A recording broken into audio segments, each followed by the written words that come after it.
السلام عليكم، ازيكم حبايبي؟ عاملين ايه؟ يا رب تكونوا بخير. يلا بينا نعمل فطاير حلوه جدا، تبقى تاكليها سخنه كده او دافيه، وحلوه جدا للفطار وللعشاء والمدارس، تبقى حلوه جدا وموفره. بس اهم حاجه ما تنسوش تعملوا اعجاب للفيديو واشتراك للقناه وتفعلوا زر الجرس. نقول بسم الله ونبتدي.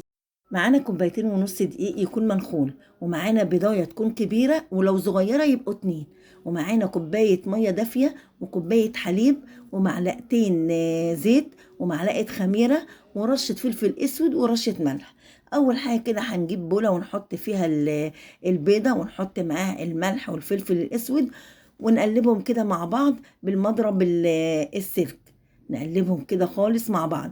بعد كده اروح حاطه عليه كوبايه الميه الدافيه وكوبايه الحليب، واقلبهم بقى مع بعض، واحط بعد كده معلقه الخميره، واروح برضو مقلباهم، واروح حاطه عليهم معلقتين الزيت، واقلبهم. بعد كده احط بقى الكوبايتين ونص الدقيق، بس انا هنا نسيت وحطيت الدقيق الاول، فهي مش مشكله تحطي الدقيق الاول او الخميره، فهي مش مشكله، هي كل المقادير كده مع بعضها.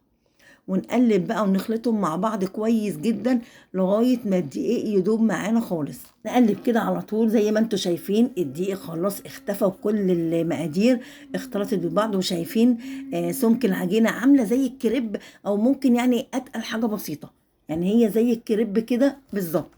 زي ما انتوا شايفين سمكها، شايفين عامل ازاي. بعد كده بقى هسيبها ترتاح شوية لمدة كده 10 دقايق، وبعد كده هنشوف هنعمل ايه. خليط العجينة بعد ما سيبناه بقى ارتاح شوية لمدة 10 دقايق، شايفين الخليط عامل ازاي؟ عامل زي الكريب كده بالظبط. بعد كده هروح نازله عليه بفلفل مقطع قطع صغيره، وشويه بقدونس، الورق بتاع البقدونس بقطع برضو قطع كده صغيره زي ما انتوا شايفين كده. وهحط بقى ايه، عندك جبنه مثلث حطيها، عندك جبنه موتزاريلا برضو حطيها، ممكن بدل الجبنه المثلث تحطي جبنه كريمي لو عندك، وممكن تحطي بطاطسايه مبشوره، تبشري كده بطاطسايه وتروح حاطاها على الخليط ده، بيبقى حلو جدا. ونقلبها كده مع بعض كويس جدا، نخلط المواد كلها مع بعض، وندوب الجبنه المثلثات. الخليط حلو جدا وسهل قوي قوي، وما اقولكوش بقى حلو جدا وهيوفر معاكوا كتير. نقلبه كده كله زي ما انتوا شايفينه، وبعد كده بقى هنروح على البوتاجاز. هنحط بقى طاسة على النار، تكون طاسة متوسطة، ويا ريت تكون طاسة تيفال عشان الفطاير ما تلزقش معانا. بس هنحط برضو شوية زيت فيها كده صغيرين، ولازم الطاسة تسخن معانا كويس. اول ما الطاسة كده تسخن معانا، هروح نازلين بقى بالكبشة كده بشوية من الخليط، طبعا حسب الطاسة بتاعتك هتاخد قد ايه. الطاسة بتاعتي هتاخد كبشتين مني، وشايفين والنار ما تكونش عالية علشان ما يتحرقش ويبقى ني معانا، لا نخلي النار بتاعتنا في الاول بتبقى متوسطة، بعد كده بنوطيها تاني شوية، تبقى النار هادية معانا عشان ما يتحرقش مننا. ونحاول نسويه كده بالكبشة بظهر الكبشة، نروح مسويينه كده. ما بياخدش وقت على النار، يعني يا دوبك يمكن دقيقة من كل ناحية، تاخد دقيقة بسرعة كده، ما بياخدش وقت خالص، وبتبقى حلوة جدا. يعني تاكليها وهي سخنة بتبقى طعمها حلوة جدا، مش محتاجة أي حاجة، يعني سندوتش محشي جاهز تديه لأولادك بقى في المدارس، يقوموا الصبح تفطروا بيه، ممكن في العشاء. وعلى فكرة ممكن تعملي الخليط دوت وتسيبيه في التلاجة، تقومي الصبح وهم بيلبسوا تروحي عاملاه لهم، وممكن تعمليه فطاير صغيرة، طبعا تعملي براحتك. فهي موفرة جدا، يعني يفطروا منها مع كوباية شاي بلبن كده، او تحطها لهم بقى في اللانش بوكس. الله على الجمال. شايفين الحروف كلها تماسكت، يعني من تحت كده اتمسكت وخدت اللون.